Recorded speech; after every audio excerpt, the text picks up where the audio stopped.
Hi dear students, welcome to Entry ACC Management Accounting Revision Classes.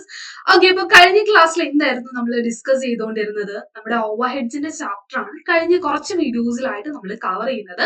അപ്പൊ അതിലെ primary അപ്പോഴ്ച്ച്മെന്റും അലോക്കേഷനും അതുപോലെ നമ്മൾ റീ അപ്പോഴ്ച്ച്മെന്റ് സ്റ്റാർട്ട് ചെയ്തിട്ടുണ്ടായിരുന്നു. അതിലെ ഫസ്റ്റത്തെ രണ്ട് മെത്തേഡ്സ് ഡയറക്റ്റ് മെത്തേഡും സ്റ്റെപ്പ് ഡൗൺ മെത്തേഡും നമ്മൾ എന്ത് ചെയ്തു?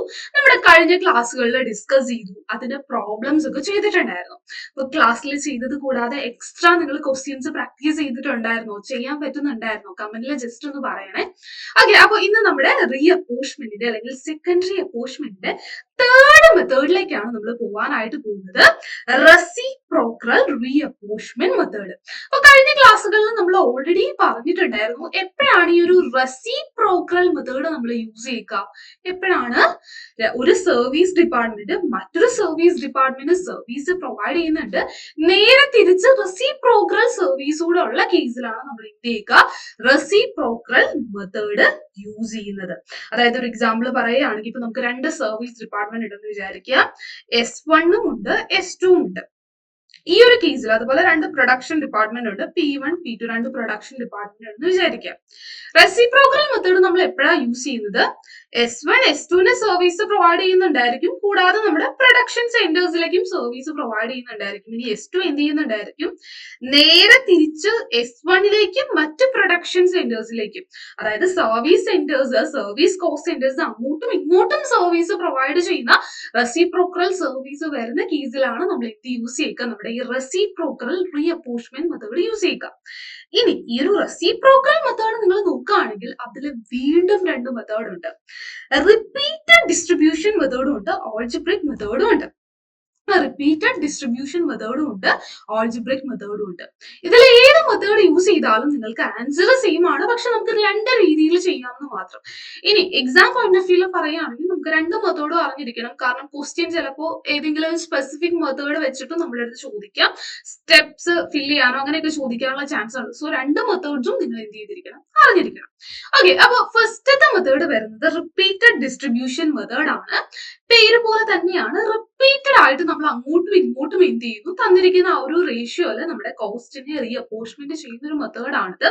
The reciprocal method is also known as the repeated distribution method because it required repeated reapportionment until there are no overhead left in the service cost centers. അപ്പൊ ഈ ഒരു മെത്തേഡിൽ നമ്മൾ എന്ത് ചെയ്യും? റിപ്പീറ്റഡ് ഡിസ്ട്രിബ്യൂഷൻ മെത്തേഡിൽ നമ്മൾ സർവീസ് കോസ്റ്റ് സെന്റേഴ്സിലെ കോസ്റ്റ് എന്ത് ചെയ്യും? റിപ്പീറ്റഡ് ആയിട്ട് ആ ഒരു സർവീസ് കോസ്റ്റ് സെന്റേഴ്സിലെ കോസ്റ്റ് സീറോ ആകുന്നത് വരെ നമ്മൾ എന്ത് ചെയ്യും? റിപ്പീറ്റഡ് ആയിട്ട് ഡിസ്ട്രിബ്യൂട്ട് ചെയ്യുന്ന ഒരു മെത്തേഡ് ആണിത്. നമുക്കൊരു പ്രോബ്ലം ചെയ്യപ്പോഴായിരിക്കും നമുക്ക് ആ ഒരു കോൺസെപ്റ്റ് കുറച്ചുകൂടെ ക്ലിയർ ആവുന്നത്. അപ്പൊ നമ്മുടെ പഴയ ക്വസ്റ്റ്യൻ തന്നെയാണ് നമ്മൾ ഇനി ഒരു റിപ്പീറ്റഡ് ഡിസ്ട്രിബ്യൂഷൻ മെത്തേഡിലാണ് ചെയ്യാനായിട്ട് പോകുന്നത്. അപ്പൊ ഫസ്റ്റത്തെ പ്രൈമറി അലോക്കേഷൻ ആൻഡ് അപ്പോഴ്ച്ച്മെന്റ് കഴിഞ്ഞപ്പോൾ നമ്മുടെ പ്രൊഡക്ഷൻ കോസ്റ്റ് സെന്റേഴ്സ് അസംബ്ലി ഫിനിഷിംഗിലെ ഓവർഹെഡ് കോസ്റ്റും അതുപോലെ സർവീസ് കോസ്റ്റ് സെന്റേഴ്സ് മെയിന്റനൻസിലെയും ക്യാന്റീനിലെയും ഓവർഹെഡ് കോസ്റ്റ് നമുക്ക് തന്നിട്ടുണ്ട്. ഇനി എന്താ പറഞ്ഞിരിക്കുന്നത്? Maintenance cost are to be re apportion on the basis of time spend servicing equipment. അപ്പൊ മെയിന്റനൻസിലെ കോസ്റ്റ് നമ്മൾ അതിൽ ടൈം സ്പെൻഡ് ചെയ്തത് ഓരോ കോസ്റ്റ് സെന്റേഴ്സിലേക്കും ടൈം സ്പെൻഡ് ചെയ്തത് വെച്ചിട്ടാണ് റീ അപ്പോർച്ച്മെന്റ് ചെയ്യേണ്ടത്. അപ്പൊ ഈ ഒരു മെയിന്റനൻസ് എന്ന് പറയുന്ന കോസ്റ്റ് സെന്റേഴ്സിൽ 18,600 ഉണ്ട്.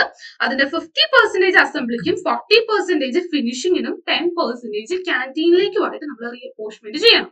ഇനി ഇത് canteen cost centers overhead are to be re apportion on the base of number of എംപ്ലോയീസിനെ വെച്ചിട്ടാണ് ക്യാന്റീനിലെ കോസ്റ്റ് നമ്മൾ റീ അപ്പോർച്ച്മെന്റ് ചെയ്യുന്നത്. നമ്പർ ഓഫ് എംപ്ലോയീസ് അസംബ്ലിയിലെയും ഫിനിഷിംഗിലെയും മെയിന്റനൻസിലെയും ക്യാന്റീനിലെയും തന്നിട്ടുണ്ട്.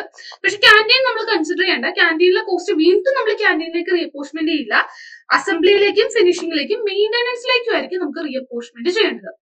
സോ നമുക്ക് സ്റ്റാർട്ട് ചെയ്താലോ? നമ്മുടെ റീ അപ്പോർച്ച്മെന്റ് സ്റ്റാർട്ട് ചെയ്താലോ? റിപ്പീറ്റഡ് ഡിസ്ട്രിബ്യൂഷൻ മെത്തേഡിൽ നമുക്ക് എന്ത് ചെയ്യാം? നമ്മുടെ ഈ ഒരു റീ അപ്പോർച്ച്മെന്റ് അല്ലെങ്കിൽ സെക്കൻഡറി അപ്പോർച്ച്മെന്റ് എങ്ങനെയാണെന്ന് ചെയ്ത് നോക്കാം. അപ്പൊ ഫസ്റ്റ് ഓവർഹെഡ് ഏതാണെന്ന് കാണിക്കുന്നു. ദെൻ നമുക്ക് ഏതൊക്കെയാണ്? അസംബ്ലി വരുന്നുണ്ട്, ഫിനിഷിംഗ് വരുന്നുണ്ട്, മെയിന്റനൻസ് വരുന്നുണ്ട്, ക്യാന്റീൻ വരുന്നുണ്ട്. ഒരു ടോട്ടൽ കൂടെ കോളം കൂടി കാണിക്കാം. ഓക്കെ, അപ്പൊ ഫസ്റ്റ് നമ്മുടെ പ്രൈമറി അലോക്കേഷൻ ആൻഡ് അപ്പോർച്ച്മെന്റ് കഴിഞ്ഞപ്പോൾ ഓവർഹെഡ് കോസ്റ്റ് നമുക്ക് ഡയറക്ട്ലി എന്ത് ചെയ്തിട്ടുണ്ട്? ക്വസ്റ്റ്യനിൽ തന്നിട്ടുണ്ട്. ഡയറക്ട്ലി ക്വസ്റ്റ്യനിൽ തന്നിട്ടുണ്ട്. എത്രയൊക്കെയാണ്? $17,350, $23,970, $18,600,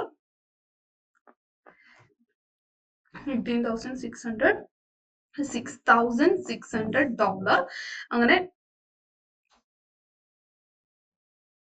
ടോട്ടൽ നമ്മൾ നോക്കുകയാണെങ്കിൽ 17,350 പ്ലസ് 23,970 പ്ലസ് 18,600 പ്ലസ് 6,600 ടോട്ടൽ ഒരു 66,520 ആണ് നമുക്ക് 66,520 ആണ് നമുക്ക് എന്ത് വരുന്നത് നമ്മുടെ ഓവർ ഹെഡ് കോസ്റ്റ് വരുന്നത്.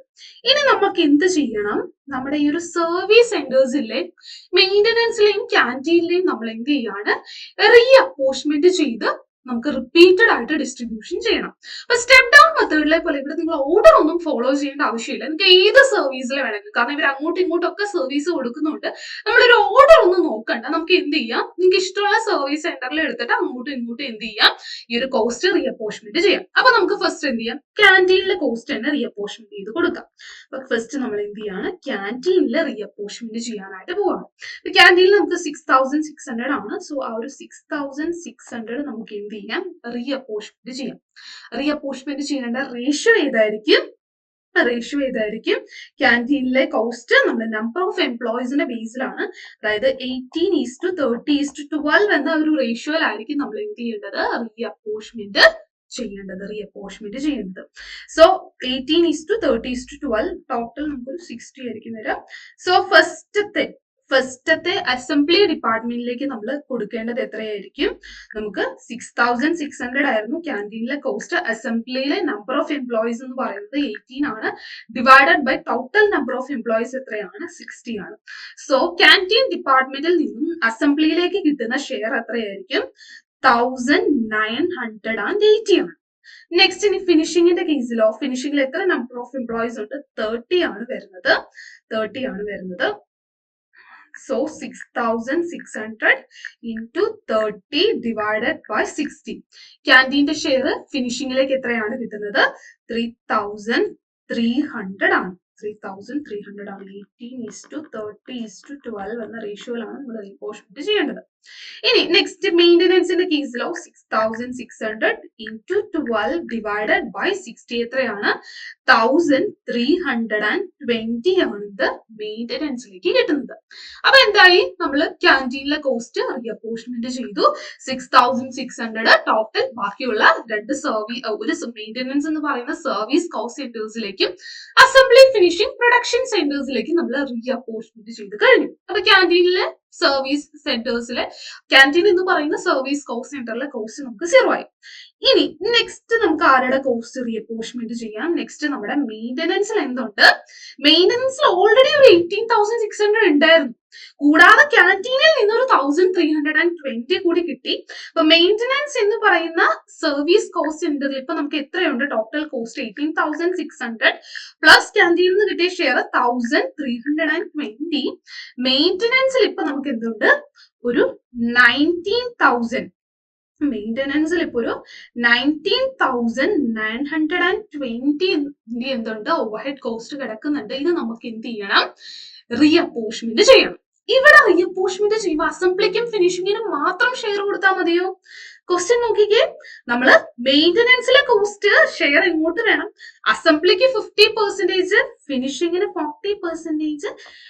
മെയിൻ്റനൻസ് എന്ന് പറയുന്ന സർവീസ് കോസ്റ്റ് സെന്റർ ക്യാൻറ്റീനും ഇവിടെ സർവീസ് പ്രൊവൈഡ് ചെയ്യുന്നുണ്ട്. സോ 10% ക്യാൻറ്റീനും കൊടുക്കണം. സോ മെയിൻ്റനൻസിൽ ഒരു 19,920 എന്തുണ്ട്, 920 ഓവർഹെഡ് കോസ്റ്റ് ഉണ്ട്. ഇത് നമ്മൾ റീഅപ്പോർച്ച്മെന്റ് ചെയ്യേണ്ടത്, മെയിൻ്റനൻസിലെ നമ്മൾ റീഅപ്പോർച്ച്മെന്റ് ചെയ്യേണ്ടത് ഏത് റേഷ്യോയിലാണ്, 50% അസംബ്ലി, 40% ഫിനിഷിങ്ങിന്, 10% ഇങ്ങോട്ടും കൊടുക്കണം, ക്യാൻറ്റീനും നമ്മൾ കൊടുക്കണം. ഓക്കെ, അപ്പൊ ഫസ്റ്റ് അസംബ്ലിക്ക് എത്രയാ വരുന്നത്, 50% ആണ്. 19,920 into 50% എത്രയാണ് വരുന്നത്, 9,960 വരും. ഇനി നെക്സ്റ്റ് ഫിനിഷിങ്ങിന് എത്രയാണ്, 40% ആണ്.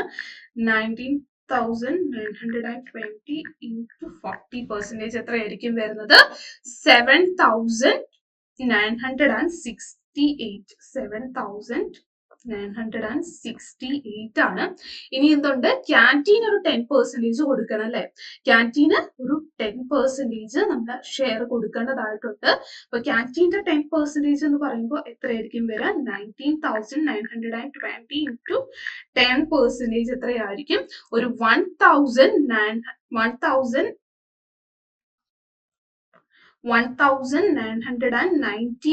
നമ്മൾ എന്ത് കൊടുക്കണം? ക്യാൻറ്റീന് ഷെയർ കൊടുക്കണം. ക്യാൻറ്റീന് ഷെയർ കൊടുക്കണം. സോ നോക്കിക്കേ, നമ്മുടെ മെയിൻ്റനൻസിലെ കോസ്റ്റ് നമ്മൾ സീറോ ആക്കി. മെയിൻ്റനൻസ് എന്ന് പറയുന്ന കോസ്റ്റ് സെന്ററിലെ കോസ്റ്റ് നമ്മൾ കംപ്ലീറ്റ് റീഅപ്പോർഷൻമെന്റ് ചെയ്തു, സീറോ ആക്കി. പക്ഷെ ദേ നോക്കി, ക്യാൻറ്റീനിൽ വീണ്ടും വന്നു. നമ്മൾ ഓൾറെഡി ക്യാൻറ്റീനിലെ കൊടുത്തെല്ലാം സെറ്റിൽ ചെയ്തതായിരുന്നു. പക്ഷേ മെയിൻ്റനൻസിൽ റീഅപ്പോർഷൻമെന്റ് ചെയ്ത് കഴിഞ്ഞപ്പോ ക്യാൻറ്റീനിൽ വീണ്ടും വന്നു. ഇത് എന്ത് ചെയ്യണം? നമ്മുടെ മെത്തേഡ് ഏതാണ്? റിപ്പീറ്റഡ് ഡിസ്ട്രിബ്യൂഷൻ അല്ലേ? വീണ്ടും എടുത്തിട്ട് എന്ത് ചെയ്യുക? ഡിസ്ട്രിബ്യൂട്ട് ചെയ്ത് കൊടുക്കുക. അപ്പൊ ക്യാൻറ്റീനിൽ ഒരു 1992 വന്നു, 1992 വന്നു. ഇത് വീണ്ടും റീഅപ്പോർഷൻമെന്റ് ചെയ്യുക. ഇനി ഏത് റേഷ്യോയിലാ? റേഷ്യോ പഴയത് തന്നെ. ക്യാൻറ്റീനിൽ വീണ്ടും റീഅപ്പോർഷൻമെന്റ് ചെയ്യേണ്ടത് ഈ ഒരു റേഷ്യോ തന്നെ. ഏത് റേഷ്യോ? 18:30:12 എന്ന റേഷ്യോയിൽ നമ്മൾ എന്ത് ചെയ്യുക? വീണ്ടും റീഅപ്പോർഷൻമെന്റ് ചെയ്യുക.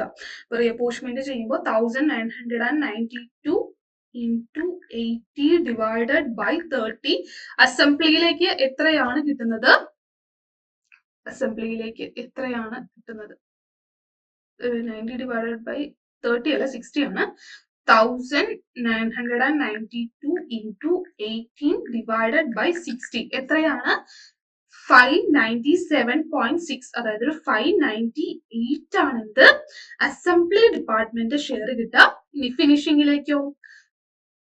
1992 into 30 divided by 60 റേഷ്യോ പഴയത് തന്നെ. അപ്പൊ ഫിനിഷിംഗിലേക്ക് വരുന്നത് ഒരു 996 ആണ്. ഇനി മെയിൻ്റനൻസിലേക്കോ? 1992 into 12 divided by 60 എത്രയാണ്? 398 ആണ് മെയിൻ്റനൻസിലേക്ക് വന്നത്. സോ നോക്കി, ക്യാൻറ്റീനിലെ കോസ്റ്റ് നമ്മൾ വീണ്ടും സീറോ എത്തിച്ചു. പക്ഷെ അന്നേരം എന്ത് പറ്റി? മെയിൻ്റനൻസിൽ വീണ്ടും കോസ്റ്റ് വന്നു. മെയിൻ്റനൻസിൽ എന്ത് സംഭവിച്ചു? വീണ്ടും കോസ്റ്റ് വന്നു. അപ്പൊ നമുക്ക് എന്ത് ചെയ്യാം? വീണ്ടും എന്ത് ചെയ്യുക? റിപ്പീറ്റഡ് ഡിസ്ട്രിബ്യൂഷൻ മെത്തേഡ് ആണ്. വീണ്ടും അതെടുത്ത് എന്ത് ചെയ്യുക? നമ്മൾ റീഡിസ്ട്രിബ്യൂഷൻ ചെയ്യുക. അപ്പൊ മെയിൻ്റനൻസിൽ വീണ്ടും ഒരു 398 വന്നു. അത് നമ്മൾ എന്ത് ചെയ്യുക? വീണ്ടും റീഅപ്പോർഷൻമെന്റ് ചെയ്യുക. സോ മെയിൻ്റനൻസിൽ നമ്മൾ റീഅപ്പോർഷൻമെന്റ് ചെയ്യേണ്ടത് ഏത് റേഷ്യോ ആയിരിക്കും? റേഷ്യോ താഴെ തന്നെ 50% അസംബ്ലി, 40% ഫിനിഷിംഗ്, 10% ക്യാൻറ്റീൻ. ആ ഒരു റേഷ്യോയിൽ വീണ്ടും നമ്മൾ റീഅപ്പോർഷൻമെന്റ് ചെയ്യുക. സോ 398ന്റെ 50% എന്ന് പറയും ഒരു 199 ആയിരിക്കും നമുക്ക് ഇതിലേക്ക് വരാം. 199 ആണ് അസംബ്ലിയിലേക്ക് വരാ. Then 398 into 40% finishing department share എത്ര വന്നു? 159 വന്നു. ദെൻ നെക്സ്റ്റ് 10% ആണ് ക്യാൻറ്റീന്, അതായത് 39.8, അതായത് 40, റൗണ്ട് ഓഫ് ചെയ്തൊരു 40 ആയിരിക്കും എന്ത്? ക്യാൻറ്റീനിലെ ഷെയർ വരും. സോ നോക്കിക്കേ, മെയിൻ്റനൻസിൽ വീണ്ടും സീറോ ആയി. പക്ഷെ എന്ത് സംഭവിച്ചു? ക്യാൻറ്റീനിൽ വീണ്ടും കോസ്റ്റ് വന്നു. എന്ത് ചെയ്യുക? വീണ്ടും അങ്ങ് റീഅപ്പോർഷൻമെന്റ് ചെയ്തേക്കാം. ക്യാൻറ്റീനില് 40 വന്നു. അപ്പൊ വീണ്ടും റീഅപ്പോർഷൻമെന്റ് ചെയ്യുക. ക്യാൻറ്റീനിൽ നമുക്ക് വീണ്ടും റീഅപ്പോർഷൻമെന്റ് ചെയ്യാം. ക്യാൻറ്റീനിലെ കോസ്റ്റ് റേഷ്യോ പഴയത് തന്നെ 18:30:12 എന്ന റേഷ്യോയിൽ നമ്മൾ ചെയ്യുന്നു. സോ 40 into 18 divided by 60 അസംബ്ലിയിലേക്ക് എത്ര വരും? 12 ആണ് വരുന്നത്. ദെൻ 40 into 30 divided by 60 ഫിനിഷിംഗിലേക്ക് എത്ര വന്നു? 20 വന്നു. Then 40 into 12 divided by 60 8 ആണ് ഇത് മെയിൻ്റനൻസിലേക്ക് വന്നത്. സോ മെയിൻ്റനൻസിൽ ക്യാൻറ്റീനിലെ കോസ്റ്റ് സീറോ ആയി. പക്ഷെ മെയിൻ്റനൻസിൽ വീണ്ടും എന്ത് വന്നു? ഒരു 8 വന്നു. എന്ത് ചെയ്യുക? വീണ്ടും റീഅപ്പോർഷൻമെന്റ് ചെയ്യുക. ഈ ഒരു 8 വീണ്ടും റീഅപ്പോർഷൻമെന്റ് ചെയ്യുന്നു. മെയിൻ്റനൻസിലെ കോസ്റ്റ് വീണ്ടും റീഅപ്പോർഷൻമെന്റ് ചെയ്യുന്നു. 8ന്റെ 50% എന്ന് പറയുമ്പോൾ ഒരു 4 ആണ് ഇത് അസംബ്ലിയിലേക്ക് വരാം. ദെൻ 40% 40% ഫിനിഷിംഗിലേക്ക് വന്നു. ഒരു 3.83 എടുക്കാം. ദെൻ ക്യാൻറ്റീനിലേക്ക് എത്ര വന്നു? ക്യാൻറ്റീനിലേക്ക് ഒരു 10% ആണ് വരുന്നത്. ക്യാൻറ്റീനിലേക്ക് ഒരു 10% എന്ന് പറയുമ്പോൾ ഒരു 0.8 റൗണ്ട് ഓഫ് ചെയ്ത് നമുക്ക് എന്തെടുക്കാം? 1 ആയിട്ട് എടുക്കാം. സോ നോക്കുകയാണെങ്കിൽ ഇവിടെ ഏകദേശം 0 ആയി. സോ ഇനി നമ്മൾ റീഅപ്പോർച്ച്മെന്റ് ചെയ്തില്ലെങ്കിലും കുഴപ്പമില്ല. സോ നമ്മൾ എന്ത് ചെയ്തു? നമ്മുടെ മെയിൻ്റനൻസിലെയും ക്യാൻറ്റീനിലെയും cost repeated distribution method use ചെയ്തിട്ട് എന്ത് ചെയ്തു? കംപ്ലീറ്റ്ലി നമ്മുടെ അസംബ്ലി ഫിനിഷിംഗ് എന്ന് പറയുന്ന പ്രൊഡക്ഷൻ കോസ്റ്റ് സെന്റേഴ്സിലേക്ക് നമ്മൾ എന്ത് ചെയ്ത് കഴിഞ്ഞു? റീഅപ്പോർച്ച്മെന്റ് ചെയ്ത് കഴിഞ്ഞു. റീഅപ്പോർച്ച്മെന്റ് ചെയ്ത് കഴിഞ്ഞു. ഇനി എന്ത് ചെയ്യുക? നമ്മൾ ഇതിന്റെ ടോട്ടൽ കൂടെ ഒന്ന് കാൽക്കുലേറ്റ് ചെയ്യണം. ഇവിടെ സ്പേസ് ഇല്ലാത്തതുകൊണ്ട് ഞാൻ നെക്സ്റ്റ് പേജിലേക്ക് എടുക്കാം. ഓക്കെ, ഇനി എന്ത് ചെയ്യുക? ഇതിന്റെ ടോട്ടൽ കൂടി നമുക്ക് അറിയണം. അപ്പൊ ക്യാൻറ്റീനിലെയും മെയിൻ്റനൻസിലെയും കോസ്റ്റ് എന്തായി? നമ്മൾ കംപ്ലീറ്റ്ലി റീഅപ്പോർച്ച്മെന്റ് ചെയ്തു, 0 ആയി. അസംബ്ലി എന്ന് പറയുന്ന അപ്പോർച്ച്മെന്റിന് ശേഷം അസംബ്ലി എന്ന് പറയുന്ന പ്രൊഡക്ഷൻ കോസ്റ്റ് സെന്ററിൽ എത്രയായിരിക്കും നമ്മുടെ ടോട്ടൽ ഓവർഹെഡ് കോസ്റ്റ് വരുന്നത്? ഇനിഷ്യലി ഒരു 17,350. ഇനിഷ്യലി ഒരു 17,350 പ്രൈമറി അലോക്കേഷൻ ആൻഡ് അപ്രോച്ച്മെന്റ് കഴിഞ്ഞപ്പോൾ ഉണ്ടായിരുന്നു. പിന്നെ എന്ത് ചെയ്തിട്ടുണ്ട്? പിന്നെ നമുക്ക് ഷെയർ കിട്ടിയിട്ടുണ്ട്. ഫസ്റ്റ് ക്യാൻറ്റീനിൽ നിന്ന് 1980 ഷെയർ കിട്ടി. പിന്നെ എന്ത് സംഭവിച്ചു? പിന്നെ ഒരു മെയിൻ്റനൻസിൽ നിന്ന് ഒരു 9,960 കിട്ടി. പിന്നെ ഒരു 598, 199, 12, 4 അങ്ങനെ ഷെയർ കിട്ടി. ടോട്ടൽ എത്രയാകും? +593 +199 +12 +4 ടോട്ടൽ എത്രയായി? ഒരു 30,103 ആണിത്. 30,103 ആണിത്. റിപ്പീറ്റഡ് ഡിസ്ട്രിബ്യൂഷൻ അല്ലെങ്കിൽ നമ്മുടെ റീഅപ്പോർച്ച്മെന്റ് കഴിഞ്ഞപ്പോഴുള്ള നമ്മുടെ അസംബ്ലിയിലെ എന്ന് പറയുന്ന പ്രൊഡക്ഷൻ കോസ്റ്റ് സെന്ററിലെ ടോട്ടൽ കോസ്റ്റ് വന്നത്. അതുപോലെ ഫിനിഷിംഗ് എന്ന് പറയുന്ന പ്രൊഡക്ഷൻ കോസ്റ്റ് സെന്ററിൽ ഇപ്പൊ ടോട്ടൽ കോസ്റ്റ് എത്രയാണെന്ന് നമുക്ക് നോക്കാം. ഇനിഷ്യലി ഒരു 23,970 ഉണ്ടായിരുന്നു. 23,970 ഉണ്ടായിരുന്നു. പിന്നെ ഷെയർ എത്ര കിട്ടുന്നുണ്ട്? പിന്നെ 3,300, 7,968 plus 996 plus 159 plus 20 plus 3 plus 1 എത്രയായി? ടോട്ടൽ ഒരു 36,470 എന്ത് വന്നു? നമ്മുടെ ഫിനിഷിംഗ് എന്ന് പറയുന്ന ആ ഒരു പ്രൊഡക്ഷൻ കോസ്റ്റ് സെന്ററിൽ നമുക്ക് കോസ്റ്റ് വന്നു. സോ നമ്മൾ എന്ത് ചെയ്തു? നമ്മുടെ റെസിപ്രോക്കൽ റീഅപ്പോർച്ച്മെന്റ് മെത്തേഡിൽ നമ്മൾ പറഞ്ഞു 2 മെത്തേഡ് ഉണ്ട്. ഇതൊക്കെയാണ്. നമുക്ക് റിപ്പീറ്റഡ് ഡിസ്ട്രിബ്യൂഷൻ മെത്തേഡും ഉണ്ട്, ആൾജിബ്രിക് മെത്തേഡും ഉണ്ട്. അപ്പോൾ ഈ ഒരു റെസിപ്രോക്കൽ റീഅപ്പോർച്ച്മെന്റ് മെത്തേഡിൽ റിപ്പീറ്റഡ് ഡിസ്ട്രിബ്യൂഷൻ മെത്തേഡിൽ എങ്ങനെയാണ് നമ്മൾ എന്ത് ചെയ്യുന്നത്? നമ്മുടെ ആ ഒരു സർവീസ് കോസ്റ്റ് സെന്ററിലെ കോസ്റ്റ് പ്രൊഡക്ഷൻ കോസ്റ്റ് സെന്റേഴ്സിലേക്ക് റീഅപ്പോർച്ച്മെന്റ് ചെയ്യുന്നതെന്നാണ് നോക്കിയത്. പ്രോസസ്സ് ക്ലിയർ അല്ലേ? വളരെ സിമ്പിൾ ആണ്. എപ്പോഴാണ് നമ്മൾ ഈ ഒരു മെത്തേഡ് യൂസ് ചെയ്യുന്നത്? സർവീസ് കോസ്റ്റ് സെന്റേഴ്സ് അങ്ങോട്ടും ഇങ്ങോട്ടും റെസിപ്രോക്കൽ സർവീസ് പ്രൊവൈഡ് ചെയ്യുന്ന കേസിലാണ് നമ്മൾ റെസിപ്രോക്കൽ റീഅപ്പോർച്ച്മെന്റ് യൂസ് ചെയ്യുന്നത്. അത് ഇക്വേഷൻ വെച്ചിട്ട് ചെയ്യാം, അല്ലെങ്കിൽ നമുക്ക് എങ്ങനെ എന്ത് ചെയ്യാം? ഇതുപോലെ റിപ്പീറ്റഡ് ആയിട്ട്, അതായത് വീണ്ടും വീണ്ടും റീഅപ്പോർച്ച്മെന്റ് ചെയ്ത് സർവീസ് കോസ്റ്റ് സെന്ററിലെ കോസ്റ്റ് എപ്പോഴാണോ 0 ആകുന്നത് ആ ഒരു സ്റ്റേജ് വരെ റിപ്പീറ്റഡ് ആയിട്ട് റീഡിസ്ട്രിബ്യൂഷൻ അല്ലെങ്കിൽ റീഅപ്പോർച്ച്മെന്റ് ചെയ്തും ചെയ്യാം. ഓക്കെ, അപ്പോൾ ഇതിന് കൂടുതൽ ക്വസ്റ്റ്യൻസ് എന്ത് ചെയ്യുക? പ്രാക്ടീസ് ചെയ്യുക. എന്തെങ്കിലും ഡൗട്ട്സ് ഉണ്ടെങ്കിൽ കമന്റിൽ പറയുക. അപ്പൊ നെക്സ്റ്റ് മെത്തേഡ് നമുക്ക് എന്ത് ചെയ്യണം? നെക്സ്റ്റ് ക്ലാസ്സിൽ ഡിസ്കസ് ചെയ്യാം.